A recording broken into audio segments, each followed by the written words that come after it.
Supposed biblical error. Did Jesus ride two donkeys into Jerusalem? In the Gospel of Matthew, it records that the disciples brought Jesus a donkey and its colt. They brought the donkey and the colt and put on them their cloaks, and he sat on them. Bart Ehrman, in Jesus Interrupted, highlights this passage and says, in Matthew, Jesus' disciples procured two animals for him, a donkey and a colt. They spread their garments over the two of them, and Jesus rode into town straddling them both. It is an odd image, but Matthew made Jesus fulfill the prophecy of Scripture quite literally. Popular anti-theists have also highlighted this issue to argue how ridiculous the Gospel of Matthew is, since it appears to have Jesus riding two animals.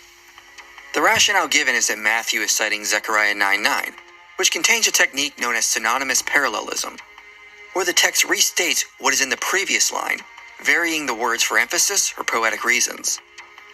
The other Gospel authors were able to recognize this technique, but it is claimed that Matthew was confused and thought Zechariah said there were two animals.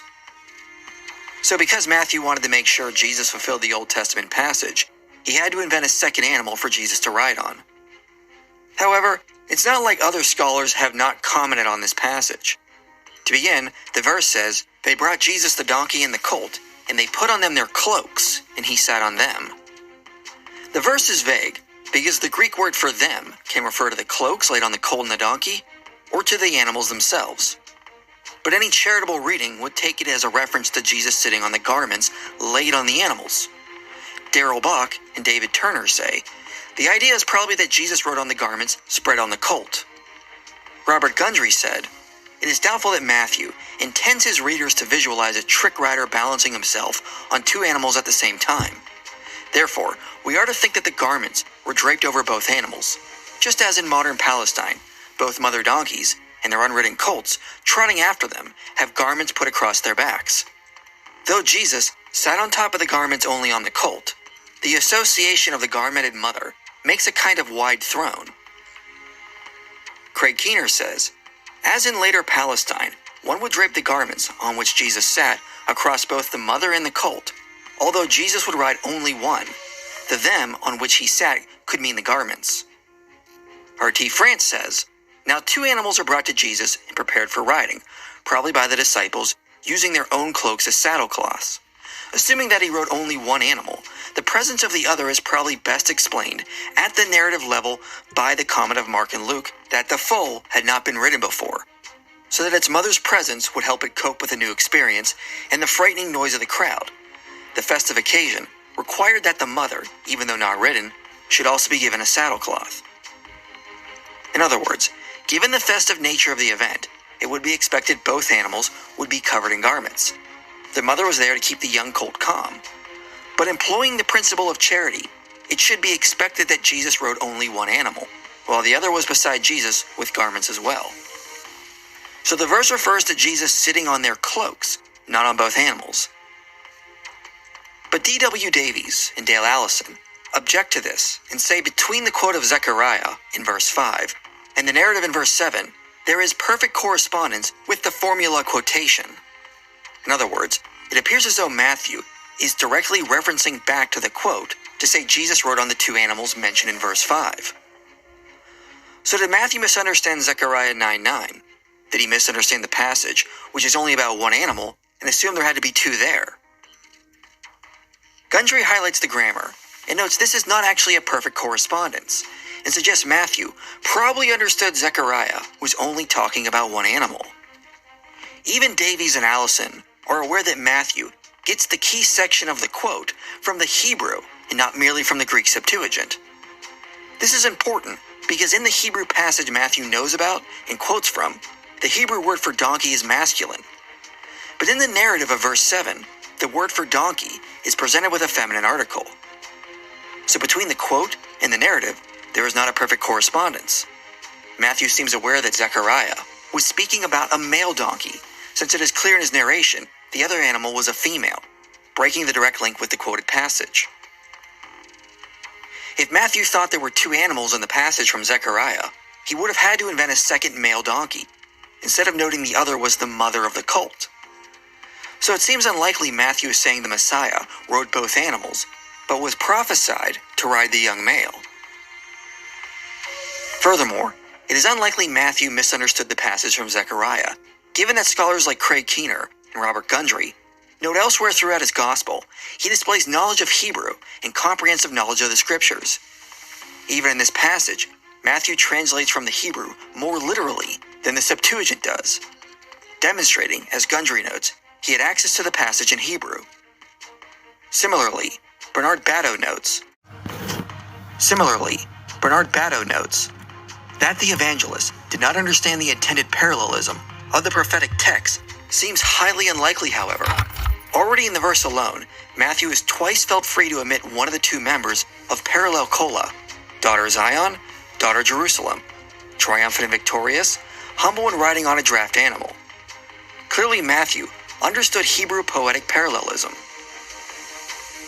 Given that the other Gospels note the colt was young and no one had sat on it, it seems the reason Matthew mentioned the mother was brought along was to help keep the young male calm.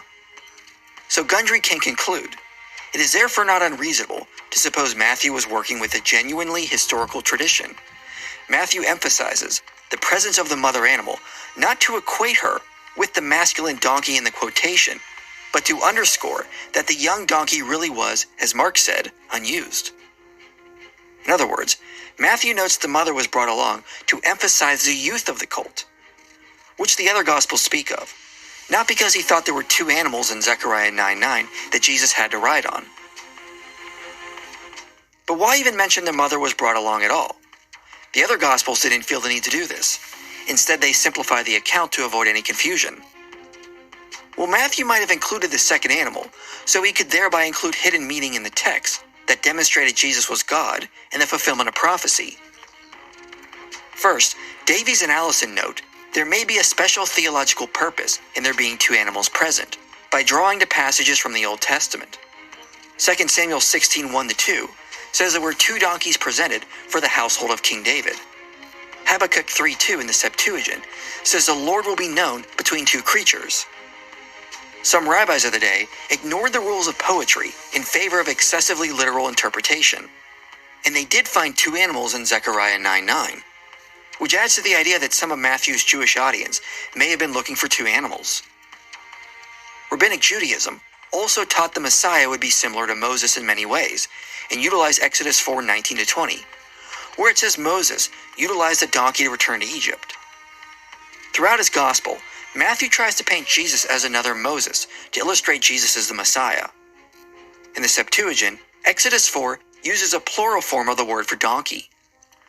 Thus, to continue his theme of connecting Jesus to Moses, and given there were other Old Testament passages where the household of David and God himself were connected to two animals, Matthew could easily connect Jesus to David, Moses, and Yahweh by noting Jesus entered Jerusalem with two donkeys. Given that Matthew was specifically writing to a Jewish audience and relied on numerous quotes and allusions from the Old Testament, this was another connection his Jewish audience would have understood and have been able to pick up on. Second, Bernard Batto notes Matthew's use of two donkeys would also highlight Jesus' divinity and humility.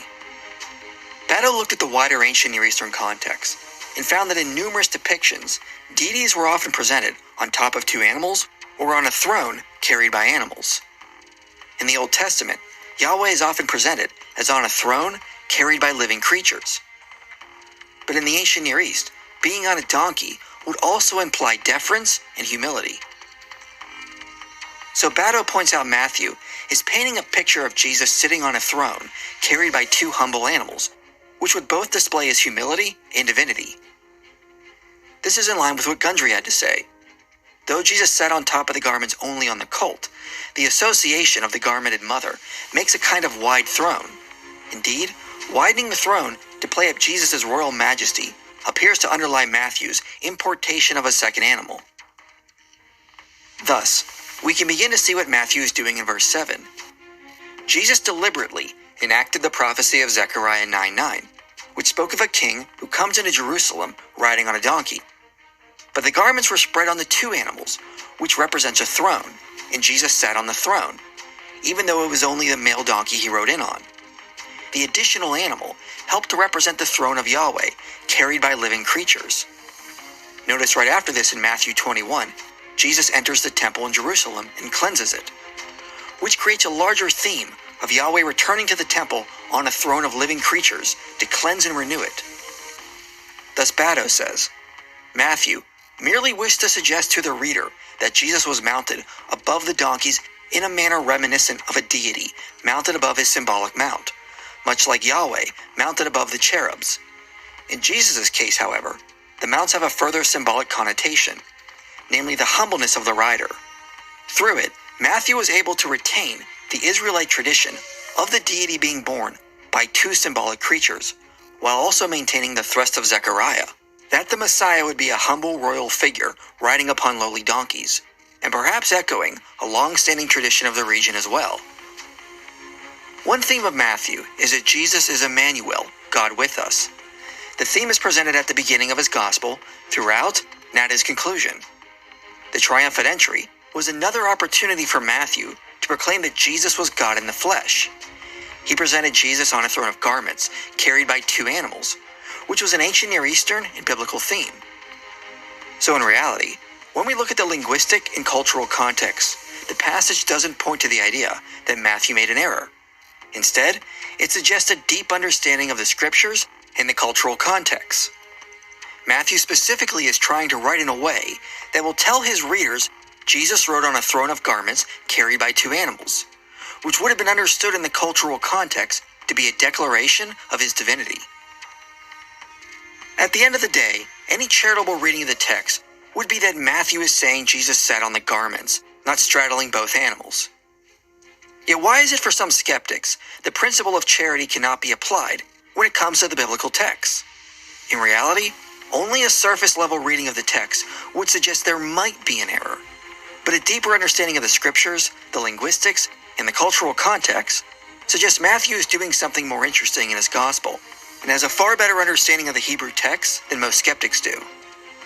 There really isn't an error unless we force the text into a simplistic and uncharitable reading. Thus, this supposed error can be resolved.